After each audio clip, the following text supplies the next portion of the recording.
Hi, Facebook. I am live for day 46 of Jumpstart Your Thinking. This is a 90-day improvement plan to improve your thinking. It's my belief that our thoughts and our beliefs create our reality. And so if you can change your thoughts, you can change your life. That's how you change your life. It's actually the only way to change your life. Hey, Alexa, turn the volume down. And day 5 of Limitless. Upgrade your brain, learn anything faster, and unlock your exceptional life. Day 46 of Jumpstart Your Thinking.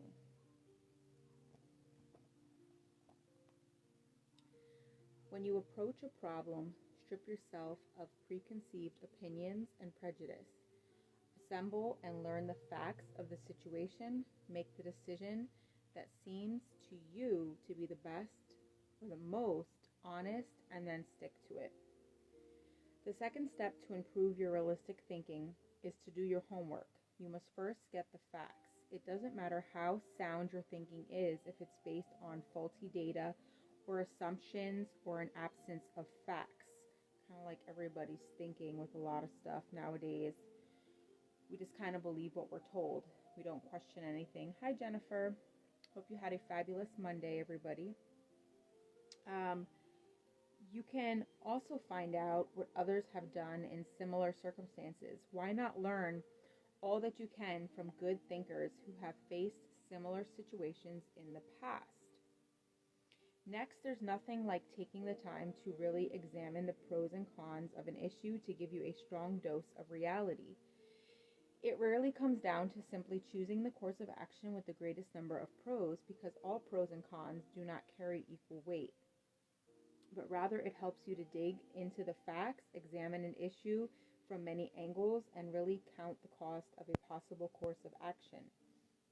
After looking at the pros and cons and explaining worst case scenarios that make you aware of any gaps between what you desire and what really is, you can maximize realistic thinking to align your resources with your objectives. After all, that's what resources are for. So consider a current problem or project and take the following 2 steps. Do your homework and write out an overview of it. Next, describe the pros and cons of the challenge you're facing. Then proceed to tomorrow's action and continue on with 2 more steps.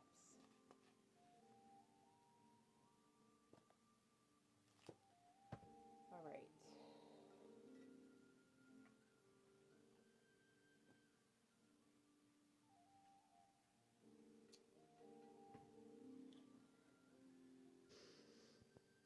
A little dark.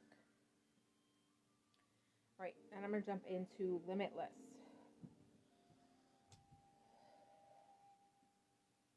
Is that better? All right.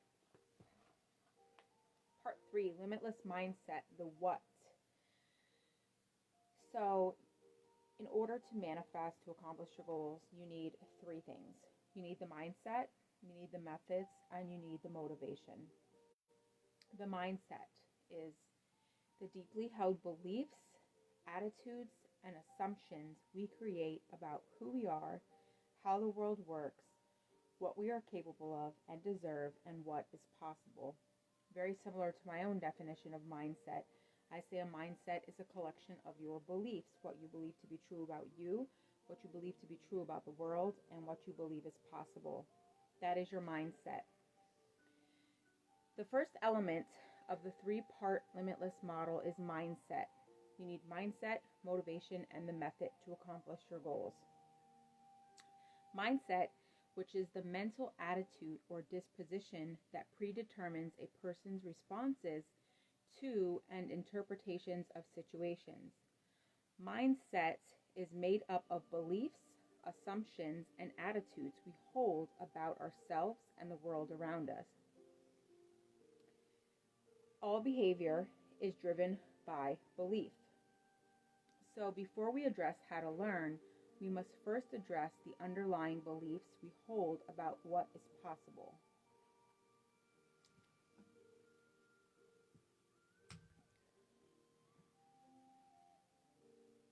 really. I don't know, guys, light on or off? What do you think?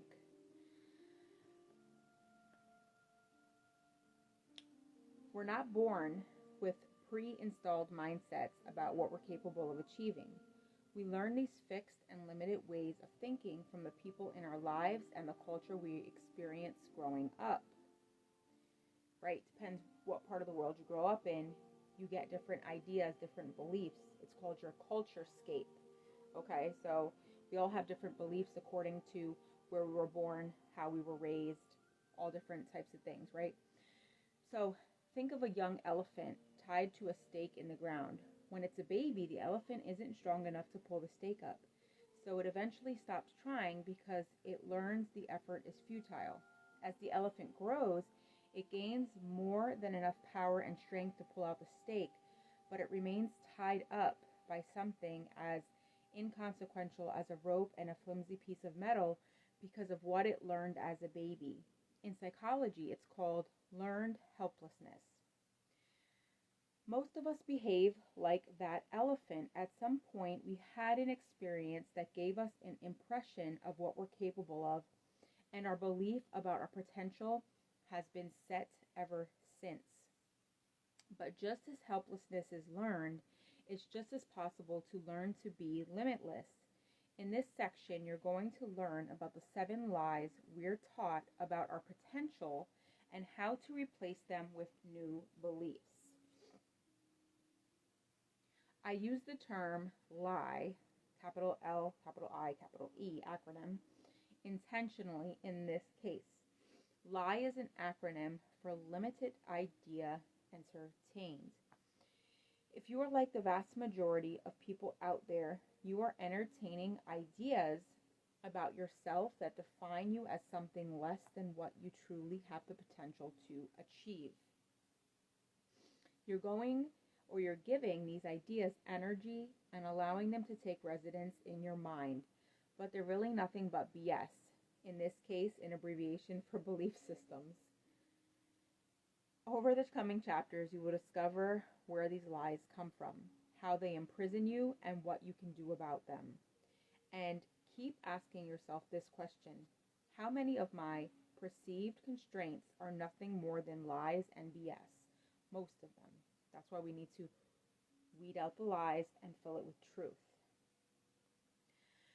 I think you're going to be stunned with the answers, and that these answers are going to be liberating. A quick story before we get going. One of the most cherished friendships of my friend, One of the most cherished friendships of my life was the one I shared with Stan Lee. As you know, Stan's Marvel creations helped me through some of the biggest challenges of my life when I was younger, and they continue to be a nonstop source of inspiration to this day. My conversations with Stan were always engaging and very often illuminating. I remember one such conversation when we were in the car together on our way to dinner. Stan looked resplendent in his suit with a bold Spider-Man tie, and I was inspired to ask him something I'd always wanted to ask. Stan, you've created so many great characters over the years, like the Avengers and X-Men, I said. Who's your favorite character? He didn't even hesitate a second. Iron Man, he said. And who's yours? I pointed to his tie. That would be Spider-Man. Stan nodded and said, with great power comes great responsibility. That's so true, Stan, and the opposite is also true. With great responsibility comes great power. He seemed to like that, which tickled me to no end, but while I'd never phrased it that way before, I realized that I was voicing one of the key tenets of the limitless mind.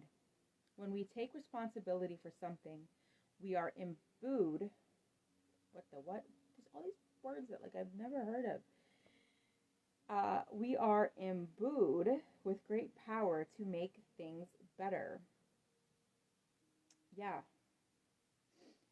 You can't change that which you cannot change that of which you are not aware of, but once you're aware, you cannot help but change.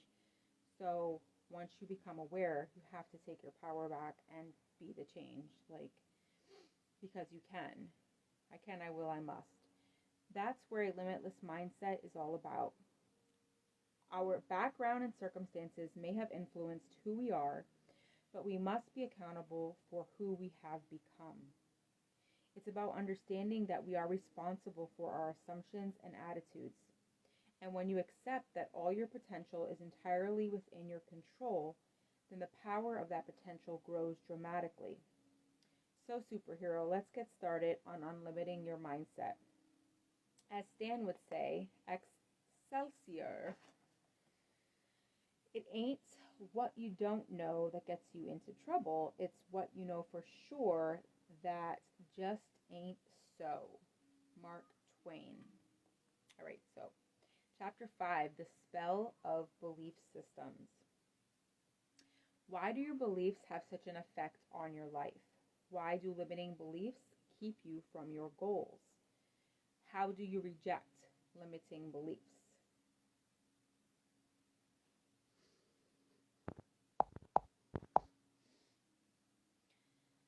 Grab some imaginary popcorn because we're going to take a quick side trip to the movies. The scene goes like this. A bridge is about to collapse because a supervillain has weakened the supports to the point where the entire thing is going to crumble into the river. As the bridge creaks and teeters, our superhero learns about the crisis and races to the scene. She's the only person with the strength to avert catastrophe and save hundreds of lives. Our superhero is less than 10 seconds from the bridge now, but as she gets closer, a voice in her head reminds her of the time she face planted while doing a somersault in elementary school. A couple of seconds later, she recalls her father telling her that it would be best if she set her sights low for her future. With the bridge in sight, another vision emerges in front of her, her former best friend ridiculing her for her delusions of grandeur. Rubble from the bridge topples into the water. The creaking gets louder. The screams of dozens and dozens fill the air. And our superhero, overwhelmed with doubt, sits down by the side of the road, covers her face with her hands, and drowns in self-pity. Wait, what? You've never seen that scene in the superhero movie, right? There's some reasons for that. One is that it would be a terrible story. Another is that, regardless of the darkness in their pasts or the moral conflicts they might be facing, superheroes don't become true superheroes by giving in to limiting beliefs. Superman doesn't think that maybe on a good day he might be able to leap a tall building, or maybe, a couple of stories at least. Tony Stark doesn't think this Iron Man suit is probably going to fail me at the worst possible time because I'm inherently a screw-up. Captain Marvel doesn't break through the atmosphere and suddenly start thinking, I'm not sure I have the emotional capacity to fly solo through space. They have superpowers, and any sense of restriction be damned. And you know what? You have superpowers too. How do you realize them? You begin with your mindset. Finding my Roger Bannister. When I was a kid, maybe 9 or 10 years old, we had a big family reunion. There were a couple dozen of us around a huge table in a big, busy restaurant. It was a Saturday night, so the place was packed, with the waitstaff ping-ponging from table to table as quickly as they could. A few minutes after we all gathered, our waitress came over to take our order. As you can imagine, this was a lengthy process. About halfway through, the waitress came around to ask me what I want to eat and drink. It was then that I realized that she hadn't been writing down anything my relatives had ordered. I found this extremely curious. There was something like 25 of us, and I'd seen her serving other customers, so I knew we weren't her only table. How was she possibly going to remember everything we'd ordered? I told her what I wanted and then watched her carefully as she made her way around the rest of the table. I did not have a high level of confidence that my meal was going to remotely resemble what I'd requested. Even at that age, I had a healthy amount of skepticism.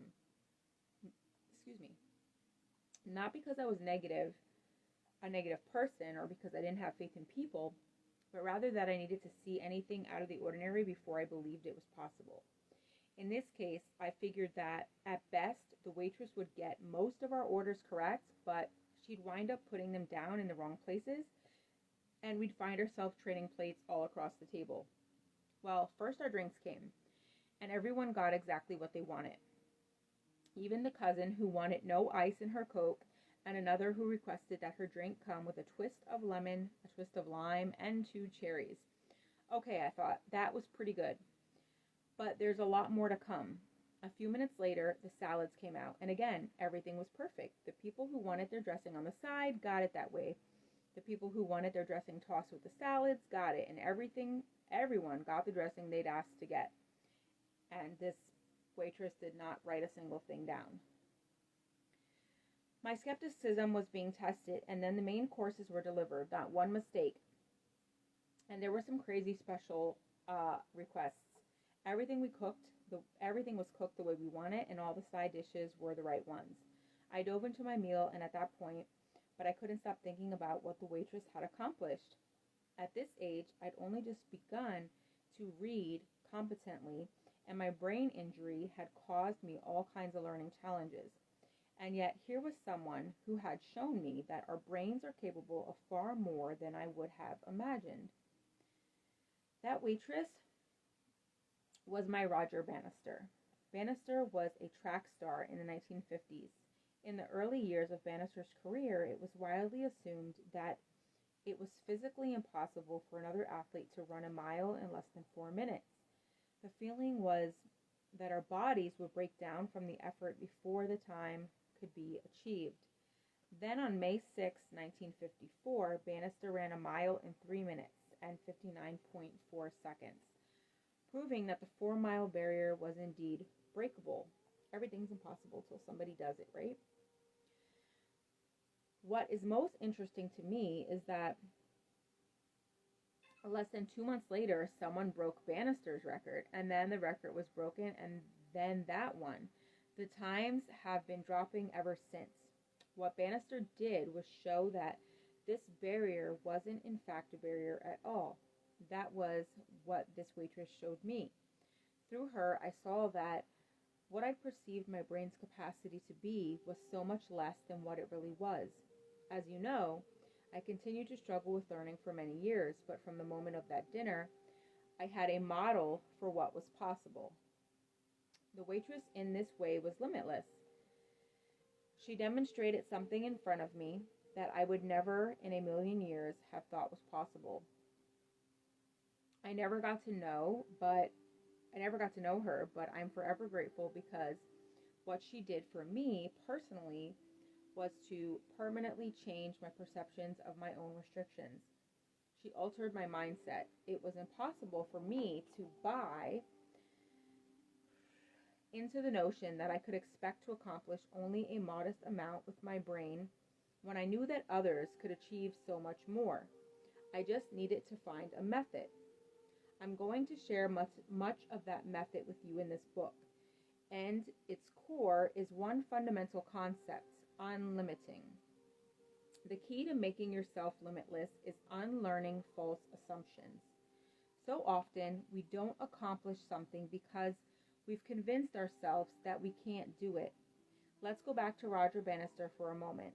Every day before May 6, 1954, people were absolutely certain that a sub-4-minute mile was beyond the range of human capabilities. 46 days after Bannister did it, someone else beat his time, and more than 1,400 racers have followed them. Running a mile in less than 4 minutes is still an extraordinary feat, but it is not an impossible feat. Once that barrier was broken, many achieved it. So how do you face down limiting beliefs? What limiting beliefs do to us? Limiting beliefs are often revealed in our self-talk. That inner conversation that focuses on what you've convinced you can't do rather than what you already excel at and what you're going to continue to achieve today and into the future. How often do you stop yourself from attempting to do something or from pursuing a dream because that voice convinces you that it is beyond your reach? If this sounds like you are very far from alone, but you're also not doing yourself any favors. We come into this world not knowing if life is hard or easy, if money is scarce or abundant, if we're important or unimportant. We look at two people who know everything, our parents. We look at two people who know everything, our parents. Said belief change expert Shelley Lefkoe in our podcast interview. Parents are our first teachers, and although they probably meant us no harm, we still come away from our childhoods with the limiting beliefs they unconsciously instill in us. This is why we must heal, because we have two jobs as a parent. One, to teach our children how to keep themselves safe, and two, not to infect them with our limiting beliefs. Easy peasy lemon squeezy. Limiting beliefs can stop you in your tracks, even when you're doing something at which you normally excel. Have you ever had the experience of being in a pressure situation where you need to do something that typically comes easily to you? Writing a memo or doing a quick calculation, for example, but the intensity causes you to doubt yourself so much that you fail at this task. That's a limiting belief setting you back. If you could just get out of your head, you'd have no trouble getting the job done, but your inner voice confounds you. Now take that situation and extend it to an entire segment of your life. Your career, aspirations, perhaps, or your ability to make friends. If your limiting beliefs are in control, you could find yourself mirrored in underachievement, either wondering why you never really get ahead or convinced that you don't deserve it. Alexis, who co-founded Quick Learning with me, struggled with learning as a child much like I did, but for very different reasons. She was born in South Korea to entrepreneurial parents who struggled in business. They didn't have a lot of money, but always worked hard to make ends meet. While she had a roof over her head, her family of four lived in a one-room basement in Korea. Their second business had just failed when they received a letter from the United States saying their visa application had been approved. They had filed 7 years earlier. On the verge of desperation, her family thought of this new chance, so they borrowed the equivalent of $2,000 and left for America.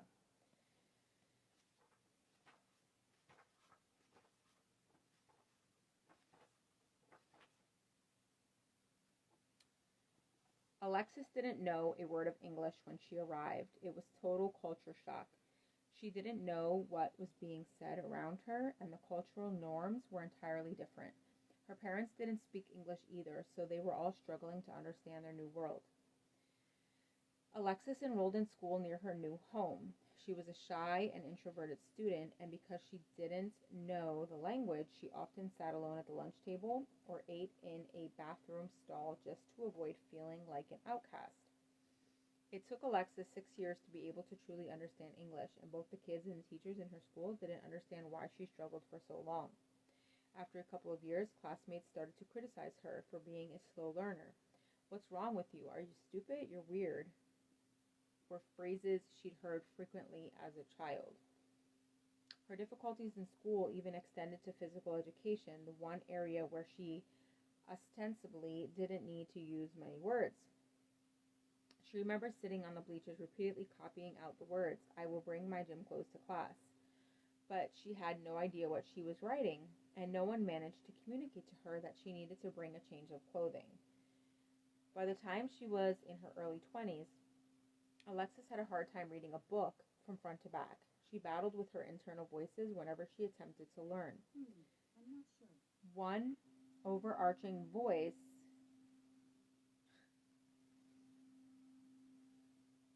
constantly criticized and doubted her abilities, while another small voice questioned the critic. Something inside her couldn't fully accept the notion that she was dumb. Her parents worked hard to give her a second chance, and she couldn't let them down. While there were moments where she felt she wasn't good enough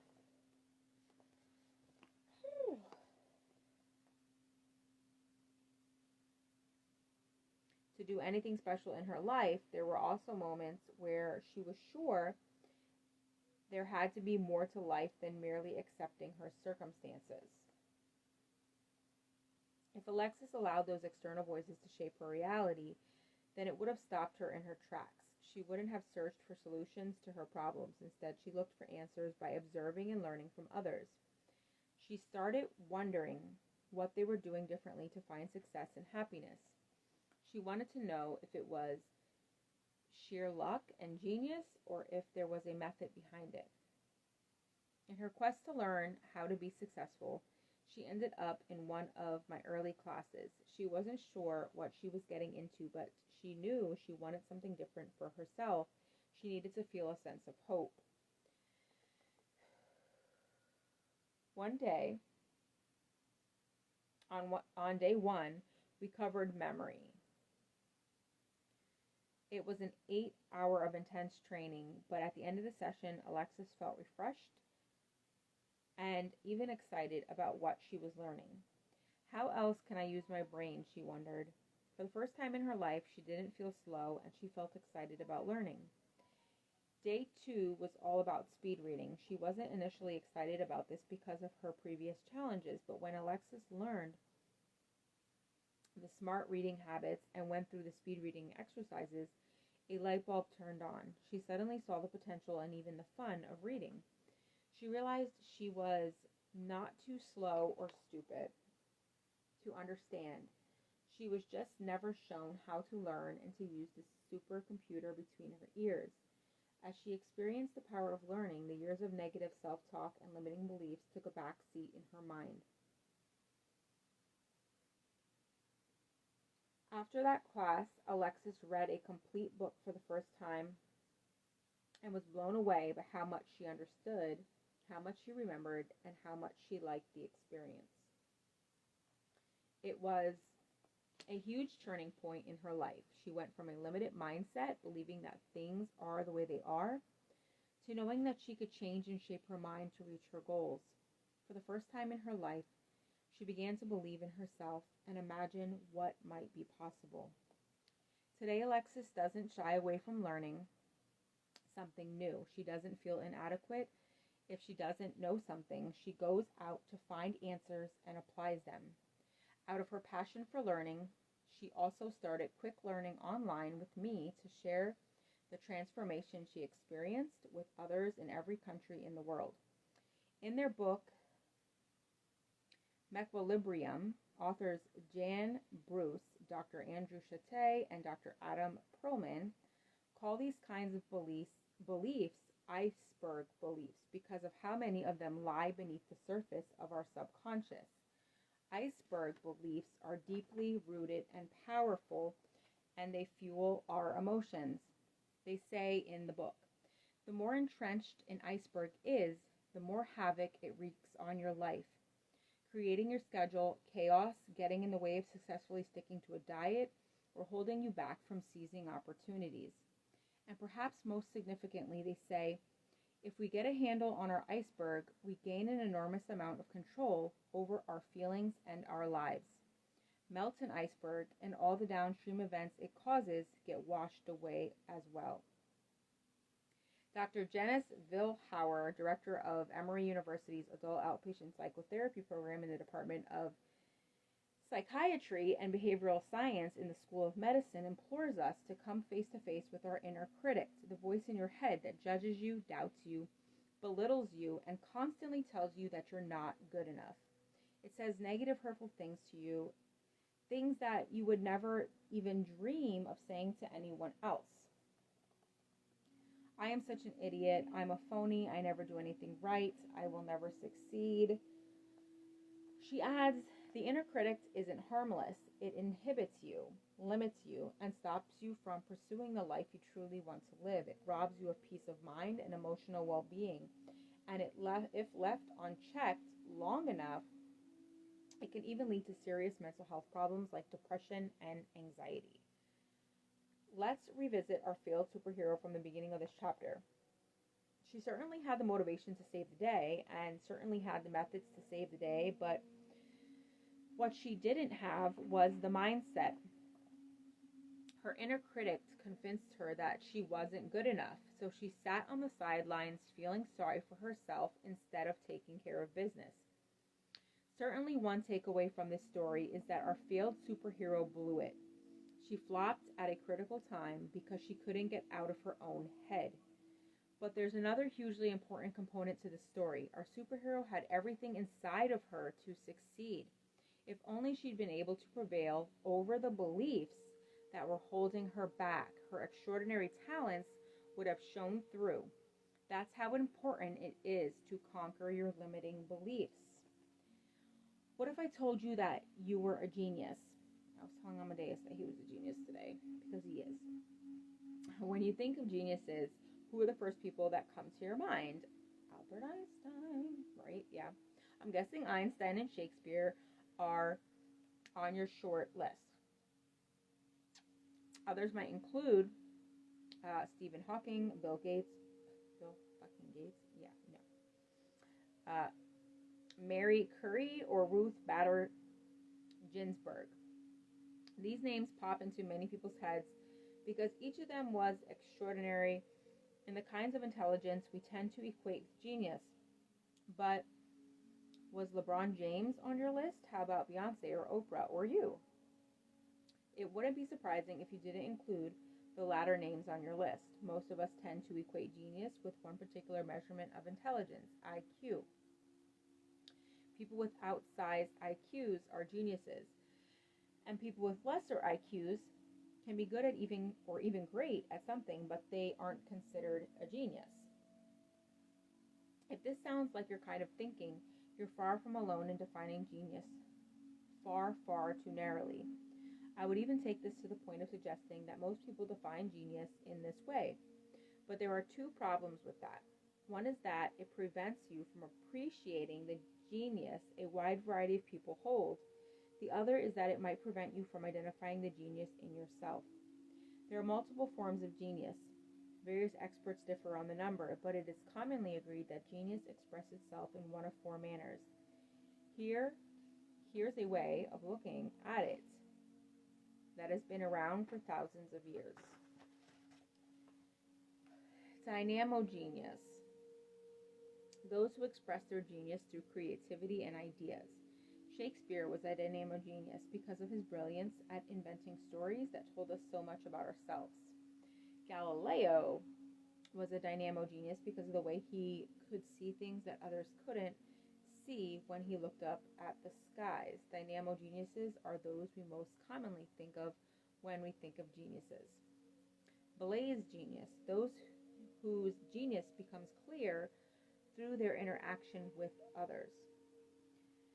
Oprah Winfrey is a blaze genius because of her extraordinary ability to connect with the hearts, minds, and souls of a wide range of individuals. Malala Yousafzai, Malala Yousafzai, blaze genius. Who the heck is that? Her blaze genius expresses itself through her ability to make her story relatable to people all around the globe. Blaze geniuses tend to be master communicators. Tempo genius. Those whose genius expresses itself through their ability to see the big picture and stay the course. Nelson Mandela was a tempo genius because he was capable of seeing the wisdom of his vision even in the face of overwhelming odds. Mother Teresa, tempo genius, allowed her to imagine better circumstances for those around her, even at the darkest of times. Tempo geniuses tend to understand the long view in ways that most of us, or most of those around them, cannot. I would say I'm a tempo genius. Those who express themselves through their ability to see the big picture and stay the course. Success is the progressive, what did that say? Success is the progressive something of a worthy ideal. Earl Nightingale. Oh, thank you, Michael. Earl Nightingale had said that success is the continued progression of a worthy ideal. Okay, so as long as you are successful. If you even have a vision or an idea or something that you are working towards, you are successful, because guess what? Most people don't even work towards it. So, steal genius.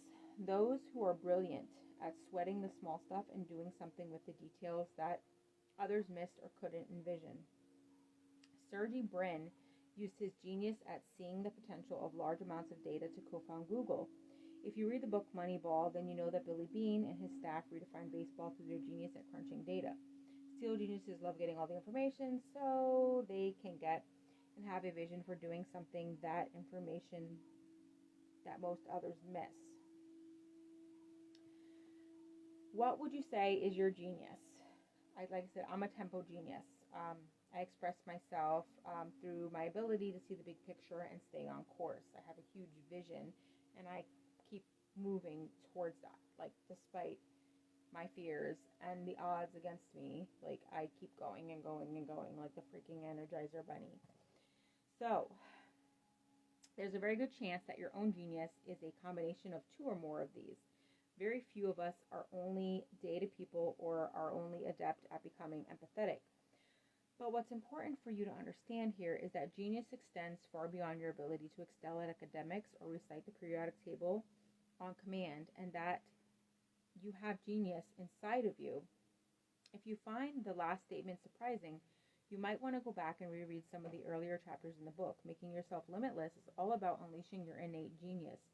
Maybe you aren't the Dynamo of Shakespeare or the Blaze of Oprah, but there is some combination of genius inside of you that is either waiting to express itself or waiting to express itself more. The key is letting it free. It isn't only in your head. Before I give you some tools to help you shift toward a more positive mindset, let's just talk for a minute about how important positive thinking is. There are clear connections between positive thinking and physical health. In a Johns Hopkins study, Dr. Lisa Yannick found that positive people from the general population were 13% more likely than their negative counterparts to have a heart attack or other coronary event. They were 13% less likely. Meanwhile, the Mayo Clinic notes that the positive thinking that usually comes with optimism is a key part of effective stress management. It keeps your body in homeostasis. If you're constantly in stress mode, you're activating your central nervous system. Is it your central nervous system?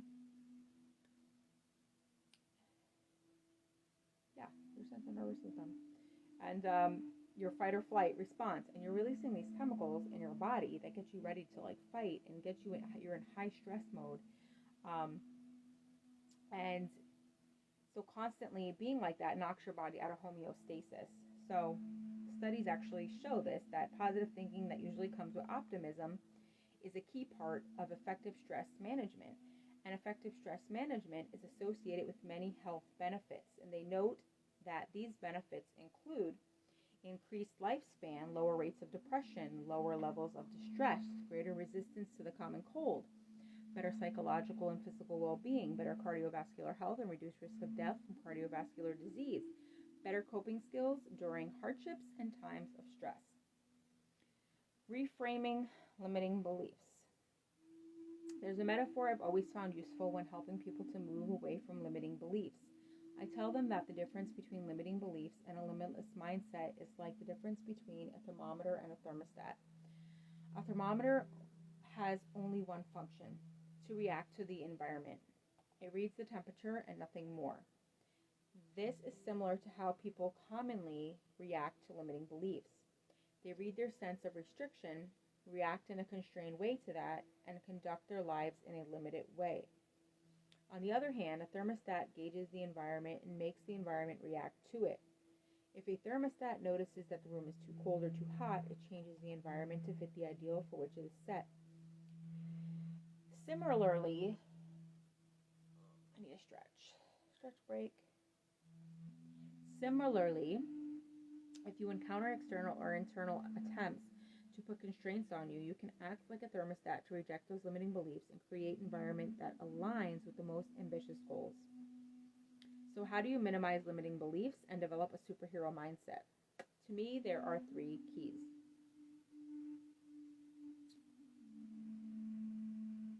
Really? Key 1. Name your limiting beliefs. You've seen some examples here of limiting beliefs, but there are many more where those came from. And we'll go over the 7 most prevalent limiting beliefs on learning in a moment. They might have to do with your talents, your character, your relationships, your education, or anything else that leads to internal whispers that you can't be what you want to be. Start paying attention right now to every time you tell yourself that you're incapable, even if you think that this particular thing might not be consequential in your life. For example, maybe you tell yourself that you're terrible at telling jokes.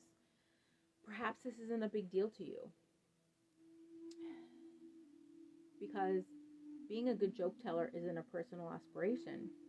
But you might also be telling yourself that you don't think you're entertaining or good company or an enjoyable companion. And that kind of self-talk can ultimately cause you to double clutch when you're in an important social situation or when you need to speak in front of a group.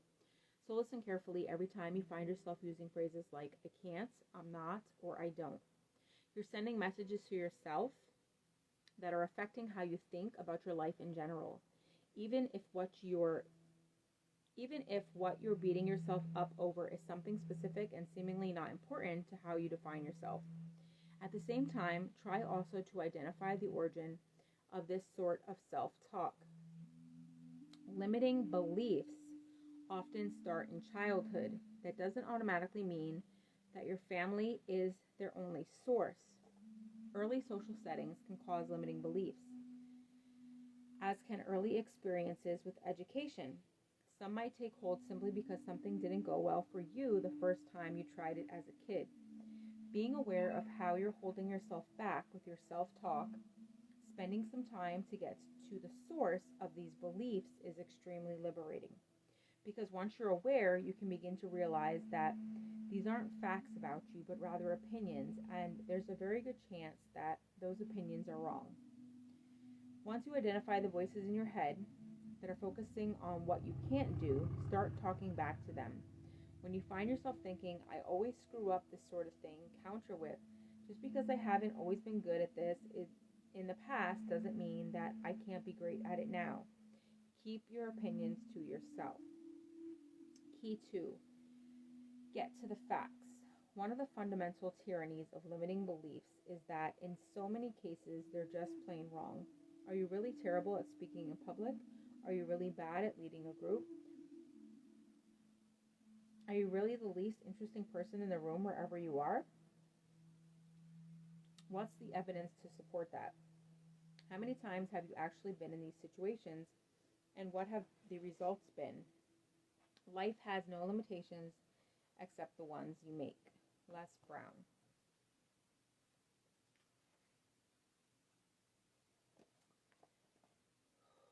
Hold on. Drink break.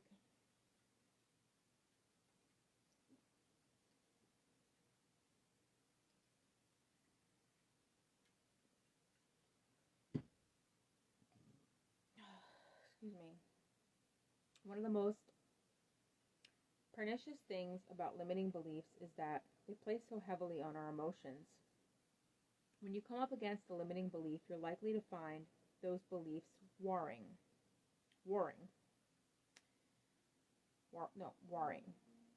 and usually winning against your rational self. But how much of this self-talk has a basis in reality? Think about your experiences speaking in public, an extraordinarily common fear, by the way. Rather than focusing on how you felt in these instances, consider how things went. Were you booed off the stage? Did people come up to you afterward to laugh at you and tell you how awful you were? Did your boss sit you down the next day to say that you might want to consider a career where you never had to utter a word? I'm guessing none of these things happened. Instead, it's likely that your audience felt connected to what you were saying. If it was a professional setting, maybe they were taking notes and you almost certainly taught them something. Does this mean that your next speech should be at TED Of course not, but it definitely means that you are likely much better at conveying information to a group than the voice in your head is telling you that you are. And then there's this question to ask: how much of my perceived poor performance was because of my self-talk just wouldn't leave me alone? This is a real issue for many people. They'll be in the middle of doing something in which they lack confidence, and the inner critics will become so distracting that they can't focus on what they're doing, and therefore don't do it very well. This is one of the reasons why it's so important to learn to face down and quiet your limiting beliefs. The better you are at this, the better you'll be at keeping down distractions during your biggest growth challenges.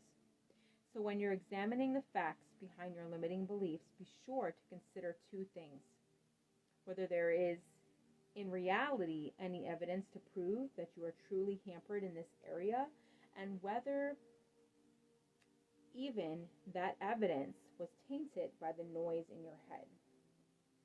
Key 3, create a new belief.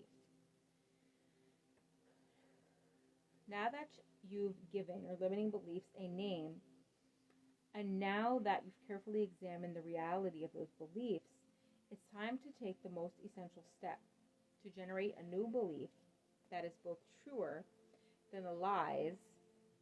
He uses the acronym LIE, meaning limiting ideas entertained. So these lies that you've been accepting and beneficial to the limitless you that you are creating.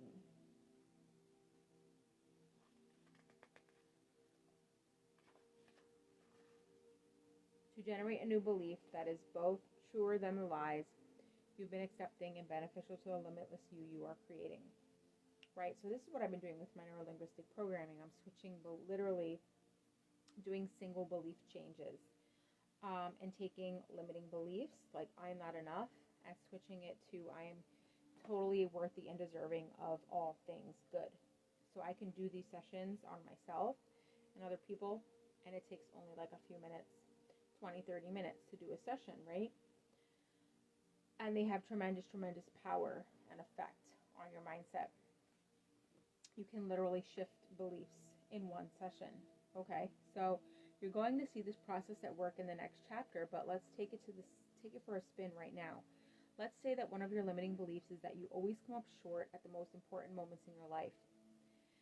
Having identified that as a limiting belief, you've taken the next step of examining the facts. What you realize is that while you have occasionally succumbed to nervousness in pressure-packed moments, very few of these instances have been disastrous for you. And upon examination, you can think of several times when you came through in the clutch.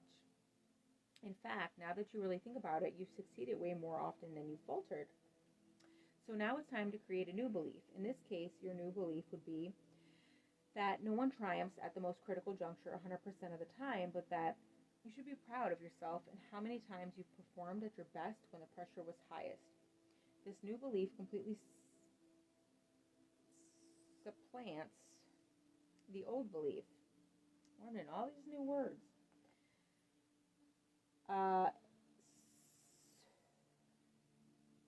And it's fully supported by facts, and it gives you a much healthier mindset the next time a critical situation comes along.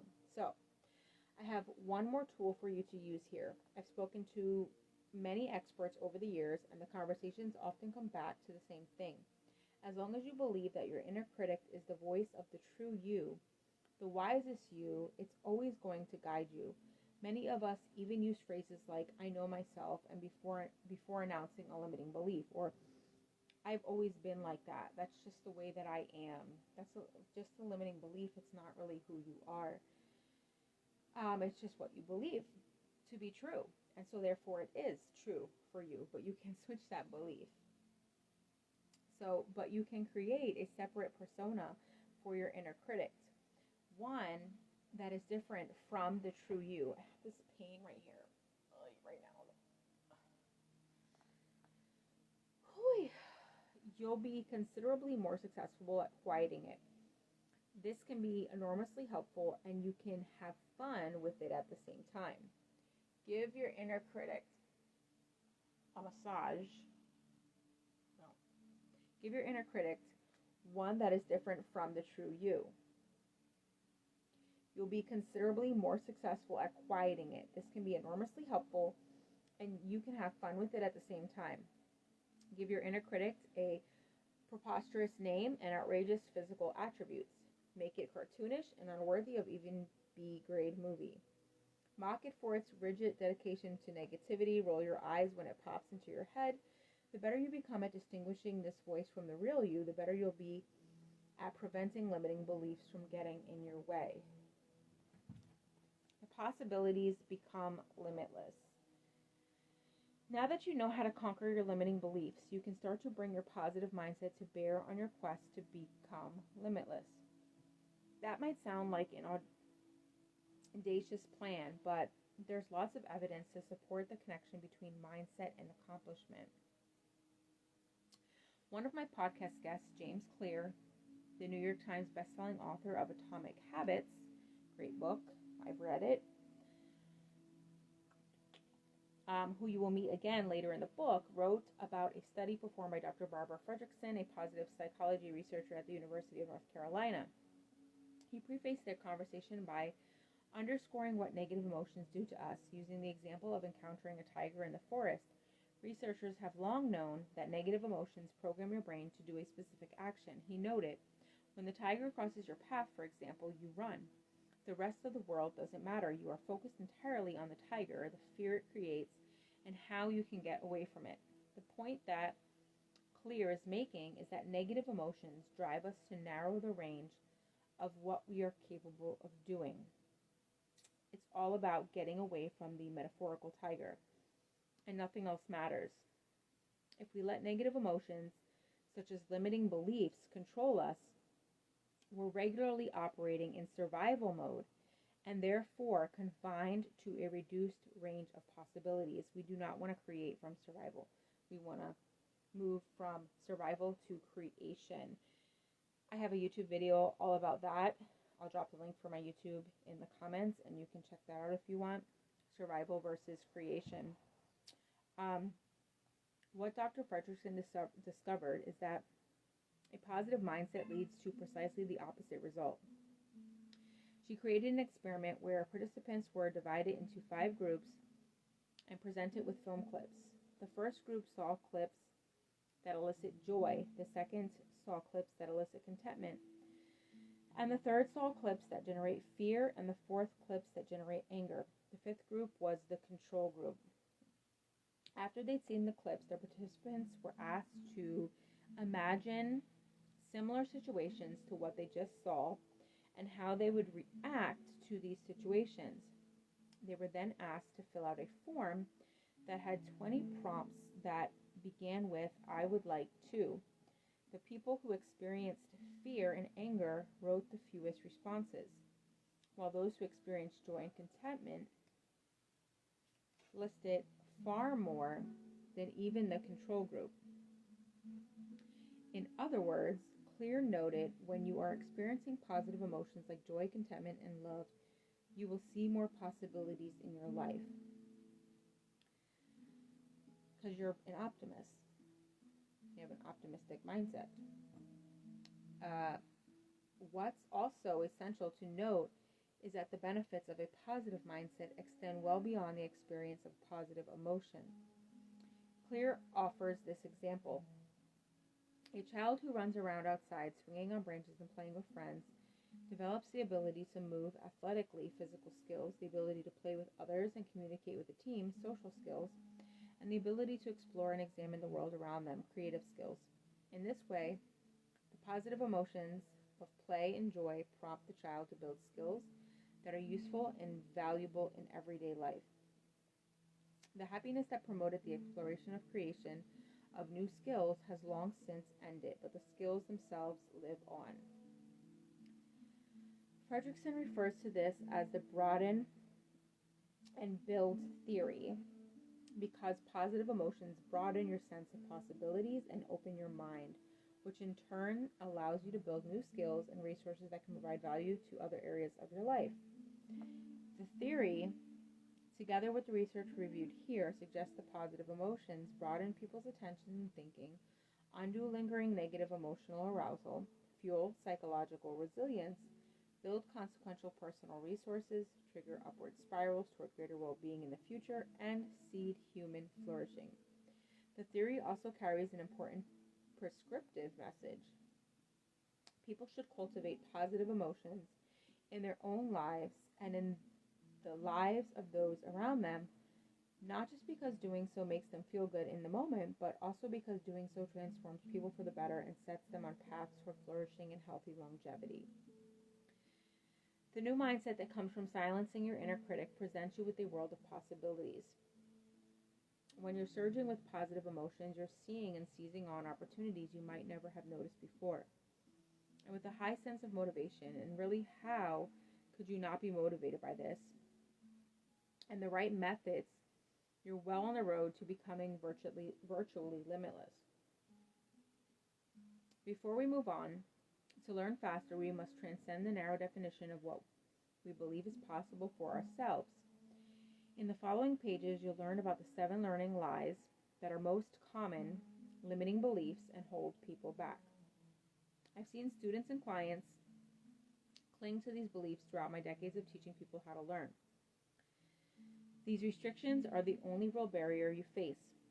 After all, people can learn to read faster if they believe it isn't possible, or they can't learn to read faster. If they believe it is impossible, they can't learn to memorize things more effectively if they keep telling themselves they have a bad memory. Everything else falls into place once you snap out of the trance of these so-called limitations. By tackling these lies, you'll be tackling the core blocks that keep you from being limitless. Here are a few things to try before going to the next chapter. Think of a time when you saw someone accomplish something that truly impressed you. Now think about what personal inspiration you can draw from that. Reimagine your inner critic. Change the attributes of this voice in your head so you begin to give it less credence. Face down one limiting belief right now. What do you regularly tell yourself you can't do? Find the evidence that shows you that belief isn't true, especially if you see people around you being successful. If they're doing it, there's no reason why you can't do it too. So that's it. Oh, that was a long chapter, guys. Tomorrow is day 6, the 7 lies of learning. What are the most limiting myths you tell yourself? How can you overcome the debilitating effects of these myths? And how can you turn these limiting beliefs into positive ones? All right, y'all. I'm going to go do some NLP on myself. Namaste, y'all. Hope you had a beautiful Monday. Good night.